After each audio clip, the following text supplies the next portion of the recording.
Hello everyone, welcome back my birthday special mini blog అనమాట.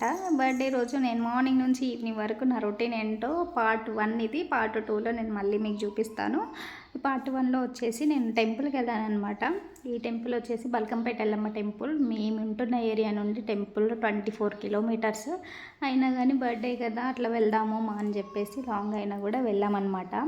Temple మేము evening వెళ్ళడం వల్ల రష్ ఏం లేదు, చాలా తక్కువ ఉండే. డే టైంలో వెళ్ళేది ఉంటే రోడ్డు వరకు ఉంటారంట క్యూలో. మేము వెళ్ళింది ఈవినింగ్ కాబట్టి అంత క్యూ ఏం లేదు. ఇక్కడ బయట చూసుకున్నట్టయితే రైట్ సైడ్లో మనకి ముడుపులు ఉన్నాయి. అక్కడ అందరూ మొక్కులు మొక్కుకొని ముడుపులు కడతారంట, ఖచ్చితంగా నెరవేరుతాయంట ఈ గుళ్ళో మొక్కుకున్న ప్రతిదీ. చూడాలి. నేనైతే ఇదే ఫస్ట్ టైం రావడం కాబట్టి మనకు అంతగా తెలియదు అనమాట.